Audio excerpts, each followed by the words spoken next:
السلام عليكم، عاملين ايه؟ ازيكم يا حبايبي؟ يا رب كده دايما بخير. يلا بقى، قلت هي جت علينا يعني كل عمال يعمل الترند ده، قلت والله قومي يلا بقى كده اتنشطي يا نهى واعمليه. طب هتعملي لنا ايه النهارده كده يا نهى؟ قبل ما ابدا كلامي بس اصلي على رسول الله، اللهم صل وسلم وبارك عليك يا حبيبي يا محمد يا رسول الله. شفتوا الجمال ده بقى؟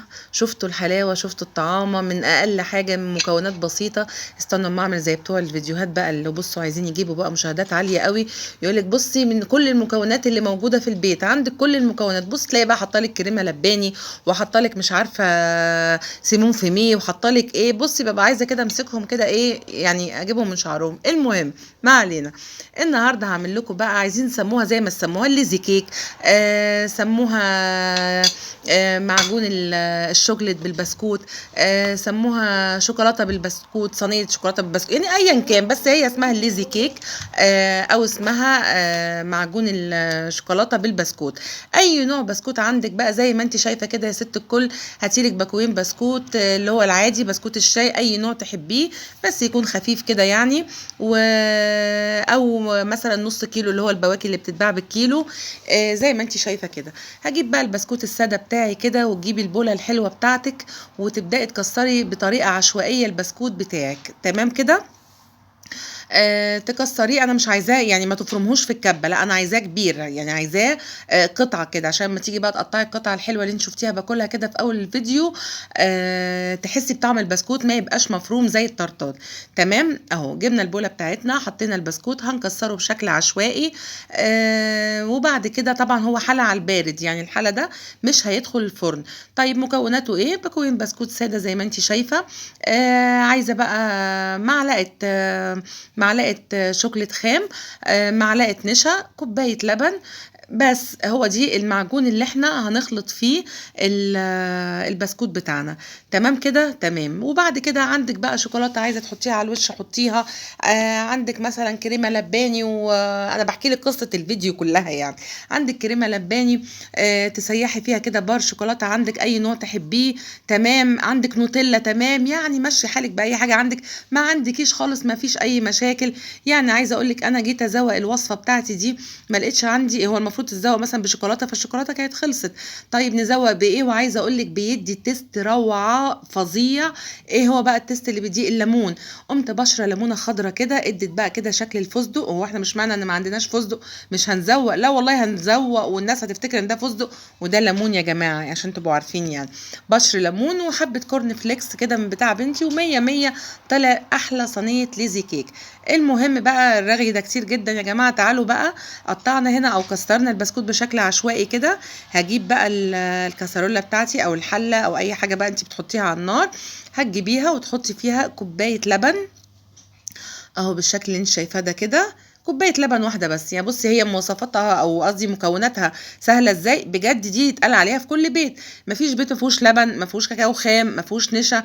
وخلي بالك الوصفه دي بجد على فكره صحيه. ليه؟ لان انت هتحطي كاكاو خام دارك، هتحطي اللبن هتحطي من غير سكر، يعني الوصفه دي كلها من غير سكر.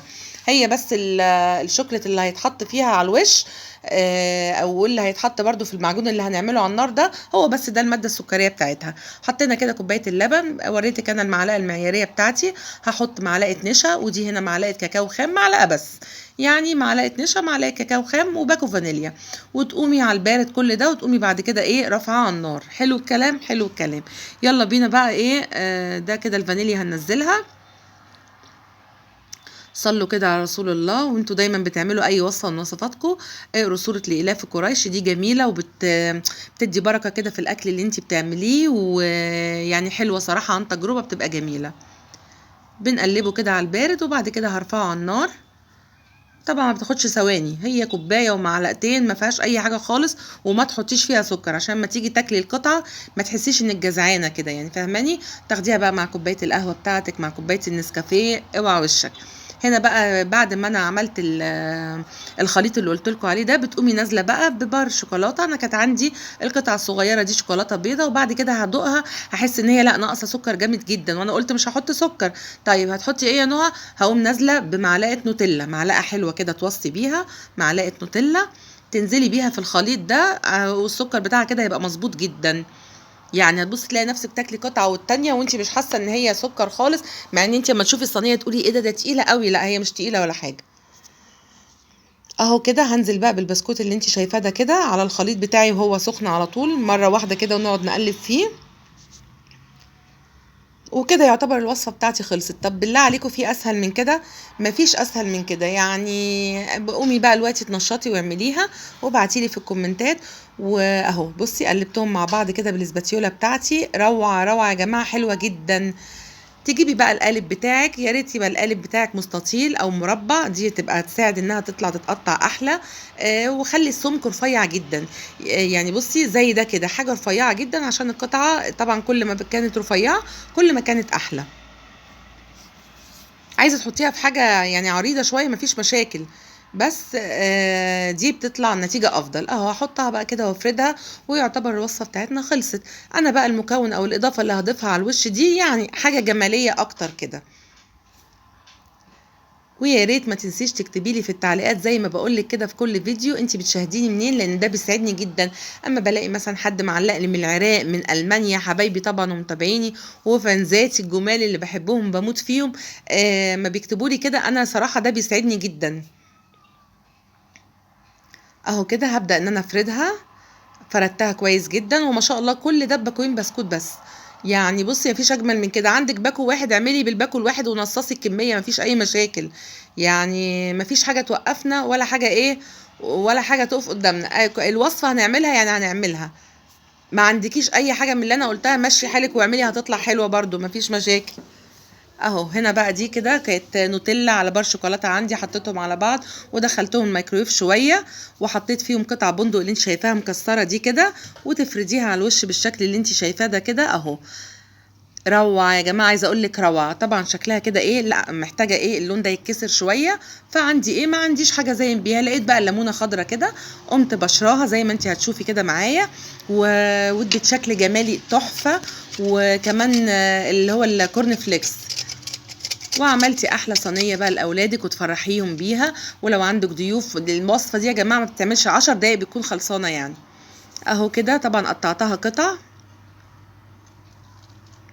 وبالشكل اللي انت شايفه ده كده. وعايزه اقول لك اصلا انت لما بتاكلي الليمون برضو بيكسر الحاجه المسكره فبيدي طعم حلو جدا. اوعي تنسي بقى كوبايه النسكافيه او القهوه بتاعتك. وصفه روعه، قومي جربيها حالا. لو وصلتي لغايه هنا اوعي تنسي تحطي اللايك. انا بحبك قوي وبحبكم في الله. ما تنسيش بقى الشير والكومنتس والحاجات الجميله التشجيعيه دي. دمتم موفقين ودمتم في رعايه الله. بحبكم في الله، والسلام عليكم ورحمه الله وبركاته.